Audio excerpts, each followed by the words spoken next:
Welcome to This Week in Coworking, where industry leaders get succinct, actionable insights. Here are your hosts, Hector Colones and Mike LaRosa. Hello, everyone, and welcome to another weekly recap episode of the This Week in Coworking podcast. My name is Mike LaRosa, and I'm joined here with TWIC founder Hector Colones. Hector, how's it going this week? It's going really well. It's getting to that point of the year where everyone's planning their big moves for next year. A lot of brands, a lot of companies, a lot of mergers, a lot of stuff happening just below the surface. And luckily, with what we do every day, we get to be part of those conversations. So just a really exciting time to be part of the co-working world. Yeah, week 47. I can't believe it. We've been doing this now, I think, officially a month. And for some for 8, for 9, 51, that's 5 weeks left in 2024. Holy cow. It flew by, that's for sure. This week's newsletter was jam-packed, as evident that both of us had to tackle some raise yesterday. There was just so much news and kept on coming in. I think the biggest piece is the one that everyone's talking about. So without further ado, what do you think? We can dive right into the first story and take it away. Allstate announced that they are doubling down on hybrid work. So what they've had for a while now has been a pilot of some sort, and they've been in the news having recruited kind of a work futurist person to be on staff and kind of create this new role, similar to how other companies are doing whatever of these different names they have for them. They've also been in the news for shutting down offices and getting out of leases or selling buildings. So they've been really tackling this, but the big news was 13,000 of their almost 54,000 employees will be assigned access to co-working spaces via, drumroll, Liquid Space. So I know there's a lot of aggregators out there. Liquid Space has been working with them for a while on this pilot. Hector, what do you know? What have you heard? What's your take before I chime in with my 2 cents? Yes, I mean, we're definitely seeing a lot of aggregators go after these kind of corporate accounts. And everyone was like, why are they pitching these corporates? They all have offices. They're not going to cut away half of their spend. They're not going to throw away half of their offices or sell buildings for a loss. And I think what most of the media picked up on from this release or this news update was just how savage they were with regards to just cutting away underutilized real estate. As you said, from in 2020, they had a $382 million a year spend on offices, and that's shrunk all the way down to 138 million. So far less than half, right? Chopped away, and that budget is now being reallocated to programs under this strategist into things like co-working and gathering, and going back to all the conversations we've had with amazing guests on this podcast, this idea of on-sites and off-sites and gathering on days and fractional offices. All of these pieces are now being part of a fairly large organization. So a lot of people looking at the undercurrent there or what's happening. But yeah, with this piece, it's definitely one that came across our radar from almost every direction, from the Bloombergs of the world to the Allstate, all workspaces, to Reuters, to every kind of different publication here in the UK, pretty much everywhere had something to say about it. So it's really interesting to have a look at the different sides of the story. But for co-working and all the folks listed on Liquid Space, it's a win, especially if you're in those cities where they have between 100 and 1,000 employees, which is an interesting way for us to just look at what they were thinking with regards to where they're going to do these co-working classes. It's, as they called it, where they've got enough people, but not enough to have a full-time office. And so that's the way they're thinking about it. And I'm just fascinated to see how this is going to ripple into other organizations of similar sizes. Because, adding 13,000 people to co-working at a time is a win for all of us, right? So congrats to the Liquid Space team. Congrats to the Workspace strategist at Allspace. I'm just rooting for everyone to have a good experience. But please go listen to the episode with Phil Krishna. He talks really about how to make these corporate co-working experiences rewarding. If people have bad experiences in your spaces, it hurts all of us. So please try your best to make sure that if you're not a good fit for a specific corporate team, recommend other teams. Don't worry about losing that specific contract because other teams may be referred back to you.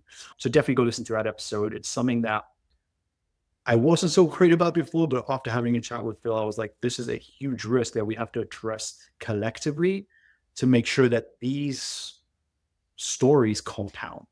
And we don't have a year from now where that we're taking a U-turn, or we're reversing our course. It didn't work. Like, that is detrimental to all of us. So it's our chance now to make co-working successful for these 13,500 folks who've always been told where to work and are now given the choice of where they want to work. Yeah, perfectly said. I think as it relates to the hybrid work argument, something that I took away was not necessarily a co-working oriented part of that story, but take a look at Allstate stock price. So in a very challenging market full of headwinds for insurance companies in particular, right? Where we hear about insurance companies are exiting states completely, they're losing money hand over fist. Allstate's not only posted all-time profits, their stock has been on a tear, and they really leaned in and doubled down on hybrid work. I think my main takeaway were, as someone who has worked on 1,000-person plus implementations, this is a huge congrats to the Liquid Space team. But I think that they know, and they would tell you better than anyone, the hard part's just now begun. And this touches a little bit about what you were saying, Hector. There's a big difference between 13,000 people getting access to Liquid Space's app versus 13,000 people actively using those co-working spaces. And so I think that this program has a greater chance of success because of the way Allstate has been so thoughtful and proactive and really um, meaningful in how it's been implemented and what the purpose is and what the reasoning is. But that said, to your point, Hector, it's really good to understand what people are looking for, how best to position your space. Reach out to Liquid Space if you just so happen to have a location that's in one of these markets, and talk to them and say, hey, how can we work together? I noticed that Gable's doing like a free co-working day for all their users in Nashville at the new mall. And so this isn't just, oh, they're going to switch it on. The door has been opened. And so you, as the operator, now have the opportunity to try to capture some of this business. But then with great opportunity comes great responsibility, right? And we want to make sure that but all in all, I think this is great for everyone. I think a lot of companies we saw in 2020, like a 4 to 6, maybe 7 year time frame bubble. And I think that bubble most definitely has been popped, but now it's really constricting because all these companies had extra space that might have still had 5, 6, 7 years on their leases in 2020. And now is really where the rubber meets the road, and they can't keep on kicking these cans down the road. They need to make a decision. So, as in with anything commercial real estate, everything is about a case study.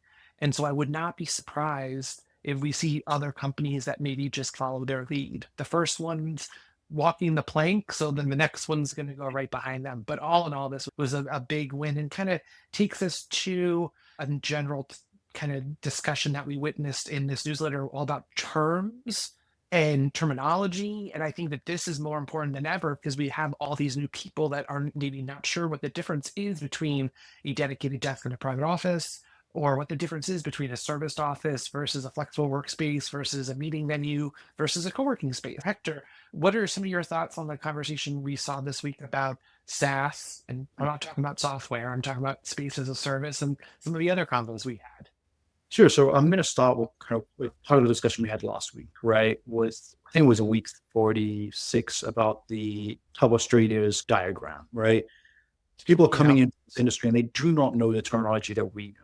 And that's a good thing, but it's also a bad thing, right? It's a bad thing because we have to educate them, but it's a good thing because we have the opportunity now to collectively build the lexicon, to build the terminology, to build the standards in some way. In 2025, I think we're going to see a lot more of that formulating, becoming more interchangeable and avoiding some of those confusions of, oh, I have a co-working pass here that includes meeting room access, but a co-working pass here does not include meeting room access, but it's for my team to share an office for a day. Are they both co-working? Are they offices? And that brings us to two of the stories, three actually, but I'm going to start with two of them in this week's newsletter. The one talking about how a term that was really trumpeted last year or earlier this year, called like the term of space as a service, has seemingly vanished from collateral, marketing, courses, etc. And it's not a bad thing. I know folks like Jerome Chang, he hated the term. He always thought that you don't call a restaurant food as a service.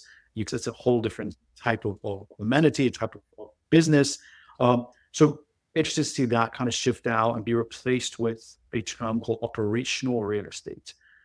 I'm still on the fence about what I think about that term. I want to dig a little bit more into what's the difference between operational real estate and commercial real estate. But I see where that's shifting over, where it's not this idea of software as a service is you just plug it in and it starts working. You onboard your team and it starts working. Space as a service is not like that. And this breakaway to it is about the operations. It is about the tech stack. It is about the people. It's about the processes. Is a shift I'm happy to see. So that's one of the terminology pieces we definitely saw this week. And the other is from Gonzalo at Nomad X, where it was a kind of tongue-in-cheek post, but I put it in anyway because I like to give folks a wider view of what is being said about our industry. And this was at the fact that co-working is dead, but co-offices is the new thing. There's a hyphen in co-offices, which drives me mad. But otherwise it'd be co-offices, which will look really weird. But that whole argument was that more and more co-working spaces are about the private offices, the fish bowls, the private units, the spec suites. And I don't think it's the end of co-working. And I had a fascinating conversation this week that's going to be in your feed next week, all about how open offices are not going away. They're actually extremely popular and extremely profitable. But that's something you're going to have to look out for in the podcast feed. But there is this, it goes back to that story that we need different terminologies for a space that only sells private offices and a space that's community driven, has events. And it was very simple. A couple of years ago, 2013, when I came into the industry, it was spec suites, co-working, incubator, accelerator, office. That was the 5 overarching categories. Now they're overlapping. There's fractional, there's day passes, there's venues, and it's getting murky again. So I definitely think that this is just the undercurrent of we need better terminology we can all agree on. But that brings me to my third story about terminology. And Mike, I'm going to hit this back to you because it was actually your post that inspired a lot of my thinking this week, that it doesn't actually matter what is and what isn't co-working, so long as we all collaborate to make the pie bigger. Mike, you wrote this piece, you inspired me. Tell us a little bit more about the thinking behind it and what you're thinking about with regards to terminology in the industry. Yeah, a lot of people must be thinking it because the 2 other posts that we shared, first and foremost, I didn't hate the term space as a service. I didn't. And I thought that it did a pretty good job of describing how a company could utilize an app to access a variety of different types of spaces, whether it be venues or a boardroom or a meeting room or whatever. I think if I would make an argument about what's happening to SaaS as a space as a service, is that overall SaaS is getting hit pretty hard because it's an added cost. So I think space as a service really mapped with those apps that charge that per user per month fee. But we saw a lot of those companies don't want to pay for employees that are not using that app, right? So I think that's what was my take on SaaS. My overall piece, though, and thanks for including it, was more of a frustration with the industry because I've always felt like I'm torn between 2 different teams. And so I love co-working. There's amazing things that co-working has provided me in my life and in professional development and when I ran my own business. I loved running a co-working space. And I know what a true community co-working space looks like, how it feels, and what goes into managing it. And I understand that sometimes there's frustration with what co-working has been co-opted to do, right? But I'll be honest with you, I've also fallen in love with some really great flexible workspaces or serviced offices. And sometimes you have to have a big downtown meeting and you need something a little bit nicer, a little bit more polished. I just, I've worked on projects where I was very excited and proud of the work that I and my partners did. But I had people that I respected in the industry look at me and go, that's not co-working. And I was like, if there's people sitting around a table that are working and they're connecting, I don't know what else, how better to describe it. I think the frustration that I have, and I also, as a former event planner and someone who collaborated with John Eves on the 2015 Coworking Europe conference. I collaborated with Liz Elam on the 2014 and 2015 Juicies in the US and in Australia. I think that there's an overall frustration. And so this is me pulling out my soapboxes. What would be a quick podcast episode without one of us getting on on a soapbox? I've got two groups that I want to talk to. So anyone who considers yourself a normal, traditional, true co-working operator, if you're boycotting an event or you're not participating in stuff because you feel like either the conference has lost your voice or lost your interest or lost your attention, you're cutting yourself out of the conversation. Literally, you're cutting yourself out from being represented. And so it is disappointing to see that a lot of these folks are not returning to certain conferences. It would be great if they did. There's a lot of people that I still haven't even seen since pre-COVID, right? Because I just haven't gone back. So give it another thought. Stop being so stubborn and maybe, go to one of these events. And then the second group I'm going to talk to, if they're listening, Jean Eves, the board of GWA, Liz, if you're listening, we need to diversify the content. The content, I think, has gotten a little stale. And the content has not only gotten a little stale, but it's being oriented towards the demographic that you're trying to recruit and get interest, but you're forgetting about the people that lifted you up in those first couple of years. And these conferences have been around now for 10, 15 years. And maybe you just need to mix it up a little bit. So I'm hearing some things about Juicy in Boston that maybe it's like a new agenda or it's new this or whatever. So that's all I'm going to say is that very much in the piece I wrote, Taylor Swift taking back her name and her reputation with these re-records. Co-working, lean into co-working, own that name, and don't get upset because a lot of these flexible workspace operators and these more traditional service class A or tower operators, they're not using the word co-working anymore, right? I think Adam Newman co-opted the word co-working, right? And I think that there's a lot around that. And I think we've moved past it. So you got to let it go. Just shake it off. Okay. That's the last Taylor reference, I promise. I was going to try and count how many you had and then take a shot of coffee for every Taylor Swift reference, but we already had way too There weren't that many just now. I think there was just those two, maybe. I don't know. Which I was just totally surprised about. I was expecting a few more. So thankfully, I only had to take 2 sips of coffee. And yeah, on that note, I absolutely want to see different types of content. We're seeing that a lot of the event organizers collaborate pretty closely with the team at This Week in Co-working. They ask us what trends they should be talking about. They ask us who should be on stage. And we're definitely, if you look at the kind of GWA immersive lineup here in New York, there's many faces we haven't seen on their stages before, many topics that haven't been addressed before. So we want to keep seeing that. I love the fact that we address them directly.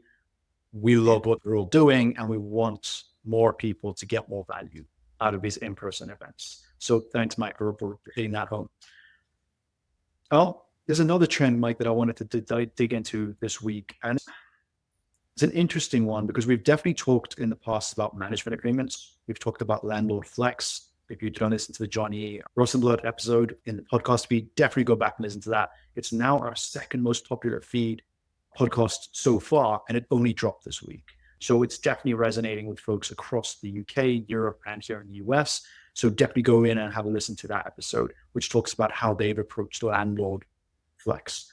But there's this new trend that seems to be emerging, and it's kind of a hybrid, to use that word terribly.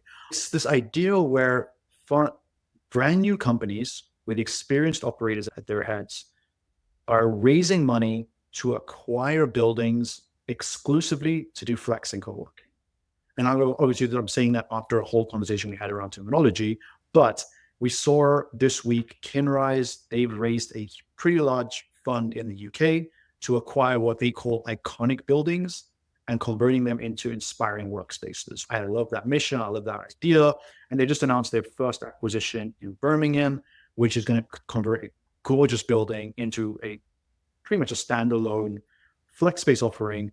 And it's just a really interesting idea to see that being done at the iconic level. In week 45, we talked about Work Simple, where they were acquiring distressed properties and turning those into flex spaces. We know from the WhatsApp conversations we've had with Jesse Glue that they're doing the similar thing, acquiring distressed B and C class buildings and turning them into revitalized assets using co-working at their WhatsApp brand. So it's just a really interesting turn of trend where we're going from people who already own the properties pulling in flex, people with flex going into other people's buildings. And now we have this experienced teams from both buying buildings to implement an ecosystem around flex. So that's just something I'm definitely watching. What did you think about the Kinrise news, Mike? Yeah, happy, excited, not at all surprised, right?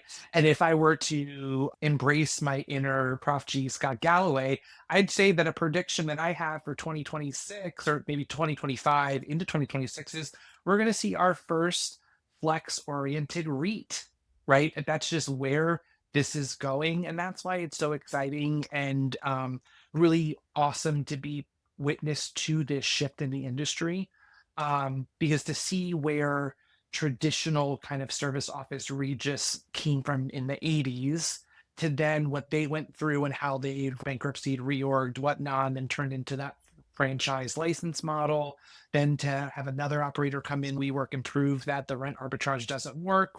Expansive is very successful.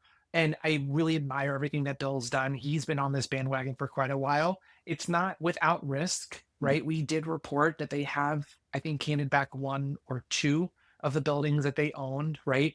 But it's less risk, or it's more risk averse than leasing and rent arbitrage. But yeah, this is where we're going to go. So we're going to see a lot more of those deals. Buckle up. So if you are a smaller operator or you're in a smaller town, I think this is also a really great opportunity for you to take this story, build a relationship with a local business or a local business bank that's in your community and show them that this can be done. 'Cause to be honest, I tried to pull this off in 2014 and just didn't have enough of a case study to get a banker to understand what I was trying to communicate. Now that might have been mostly on me, but yeah, so this is great. But yeah, I'm keen to find out who the first REIT will be.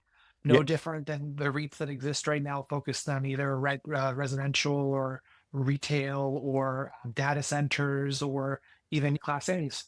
Yep. So what I'm going to try to do is there's a gentleman I know, he writes a daily newsletter about REITs, all things REITs all around the world. Yeah. I'm going to get him to come and join us on this podcast. And we're going to dig into what it's going to take to get a co-working REIT up and funded.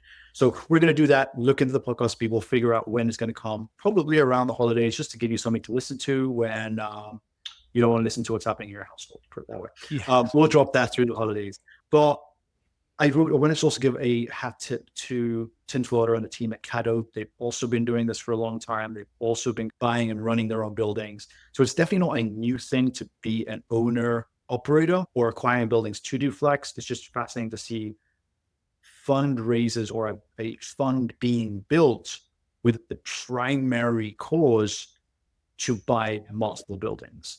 And we'll try and get Tim and Ben on, dig into their business model as well. Ben, Tim, if you're listening, hit me up. We'll arrange chat. We'll dig into the owner operator model. But yeah, I think it's, as you said, it's fascinating shit. And I'm going to double down on your prediction. I think we're definitely going to see that REIT popping up. Watso has put a pretty good example out there. We are seeing banks write loans and underwrite loans to buy flex building or buildings for flex. So we're definitely, the pieces are coming together. I know that there was a collective group at the ULI conference in Vegas where they discussed what it would take. A little bit upset that they want more trend followers in or trend analysts in the room, give some more analytical feedback, but good to see the conversations happening. So we're going to keep looking at that. And let's see, maybe we'll do one of our first callbacks in a future episode. We'll be like, Mike, you predicted this. This is what happened. And that'll be fantastic for this to do. So let's see how that plays. Yeah. And on the same type of note, we've got one more story that we wanted to dive into, which is Just Co. Hector, I know you've got a hot take on this, but this is basically just an operator coming up with another brand, right? Just another brand to implement in yet another building. Yeah. So, I mean, what's interesting about this is we are seeing this shift. There's two shifts, right? The one is brands diversifying their offerings, just like we're talking about terminology, creating different types of offerings for different types of customers, and just goes fairly big in the APAC region. They're doing great work, doing tremendous growth. But I think they felt that the image of co-working was a little bit cheap. And so they've rolled out what they call the Collective, which I think is a name being used by 3 other brands, but we'll get into that in a sec. Yeah. But this is a luxury co-working concept. And they were launching their first location in Tokyo. You're thinking probably like, what makes it luxury? So what's interesting here is they're giving their signature tea bars and daily gourmet breakfasts and perfect aperitif hour. And they're going to dedicate like a wellness sanctuary. What that actually looks like, I don't know yet. I'll dig into it more. And if Wan Long is listening, definitely reach out and give us more insights. But it's an interesting shift to see more and more brands split out. Yeah. We've seen because Hector, what does this look like? What does it look like? If you're going to Tell say me. hotels, I'm going to walk out of this room. There's who said it in one of our episodes. There's the Marriott group, but there's different levels of Marriott, right? At the end of the day, a Courtyard and a Ritz-Carlton, you're sleeping in a bed. Yep. But the difference is a lot of difference of hundreds of thread count on the sheets, and full service or not full service. And it's these little nuances. And to harken back to what we were saying before, I was going to reference him and I don't want to miss it. So Alex Hellman, a co-working OG, he said years ago that like there's no difference in the word restaurant, right? A restaurant can be used to describe a Palm and a McDonald's, right? And both of them sell burgers, but the burgers are just of different quality. And so I think that this ties into what we're talking about with terminology. Let the terms lead the people that are interested in that type of experience, and then build on that and invest and focus on that. And then once you build one, then you can maybe add another. Like IWG's done this. Industrious apparently is doing this now. That's co-working. The interview that you had, they're doing this. So this is really not surprising, and just goes that there's going to be a lot of opportunity for unique concepts to pop up. And I think 5-7 years from now, there will have been some legitimate consolidation, right? Because as we've experienced, it's challenging to sell to an enterprise team. I don't know, but I can imagine that it took over 2 years for Liquid Space to get that agreement signed with Allstate, right? And so it's a lot easier if you have a variety of brands that you can represent to one account decision maker, right? And it's a lot easier to say, hey, you can sell into these 3 different experiences or these 5 different types, rather than having to sell them all individually. So this is just more of what we're seeing, not to cut you off from what you were saying. No, absolutely. I think that's something we're going to keep watching, because it could be vertical integration, vertical M&A or horizontal M&A. And we've already seen brands acquire platforms. We've seen platforms experiment with running their own spaces, which is the precursor of them acquiring spaces. Yardi essentially is co-working cafe or WeWork, right? It's not Yardi tech company. Yeah. And so it's the first time, if you go back to that episode of the end of the podcast, it's the first time we've seen an aggregator by one of the brands, right? And so that is a really interesting development that I think we're going to be putting together the big things that you've maybe missed this year, and what you should be looking for next year in a little bit on the newsletter. But I think this is one of the kind of very quiet, but very significant things that happened this year that could foreshadow what we will see in M&A activity next year.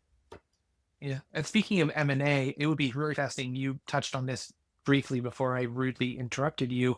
The similar or identical naming and branding is, I think, like a trademark or whatever copyright lawyer's wildest dream, because I can only imagine we run into so many of the same names, whether they be nests or collectives or whatnot. I don't want to throw anyone under the bus, but that I'm fascinated to see how that falls out, or how that works itself out, because you've got not only different regions, different countries, different laws, different URLs. It will be very interesting to see when one random collective in Asia starts popping off. I don't know where the other collective is, Hector. Where is it? The UK? They just UK, yeah. I assume. So I can't wait to see what that conversation is going to be like, right? Or what ends up with that. So Yeah, it's very also, interesting. There's a lot to look it's at this. yeah, it's also something we discussed, or like we're looking at the tech side of the newsletter, right? We have a whole brand profile. The company gets mentioned a few times in the newsletter, it automatically generates a brand profile for them, which lets, stakeholders, investors, members, followers, whatever, see what they've been doing over the years based on the summaries in the newsletter. But we've already started running into the fact that two brands with the same name are generated a profile, and one gets the name and the other one gets the name -2. And I'm like, I don't know how to make that decision. Do we categorize it by which region it's founded in? Because at some point, with the globalization and the global spread of these brands, they're going to operate in the same market. And what happens then? At some point. We'll definitely look out for that. I hope we don't want to see operators suing each other. We're seeing enough of that in the WordPress world. Yeah, I think you raise a pretty interesting point, something to look into. Maybe we have to speak to Janine, who's like my go-to for all things legal. Yeah. And That's an excuse to get her on the podcast. Come on, Janine. It's been too long since we've chatted. we definitely don't need an excuse, but I'm going to use this one to get you on the pod, Janine. Yeah. So let's do that. On the topic of kind of Europe and our network out there, right? A lot of great stuff happened this week, but we also did see a kind of heartbreaking story related to one of our longtime contributors. I classify her as a friend. Helga Moreno has a very serious situation happening with her son. We put it in the impact section.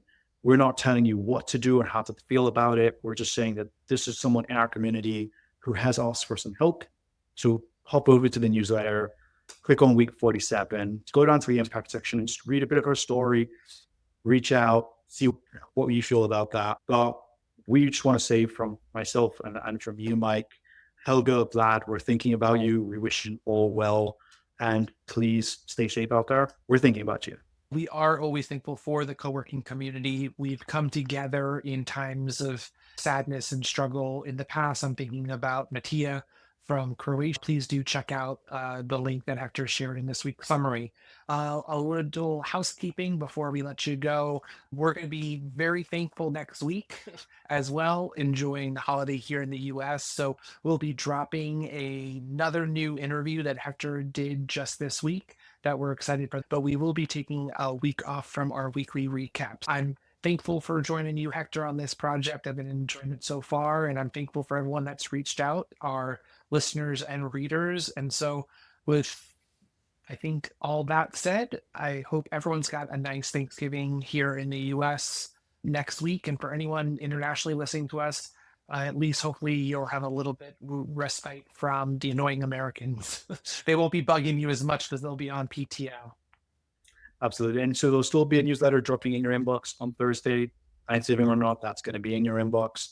But as Mike said, we're going to take a bit of a breather on those 2 days to spend time with our family, thanking them for letting us do stuff like this in our houses. So sure. Mike, once again, thank you for joining and being part of the rebirth of the podcast. I look forward to joining you again in the week after next year.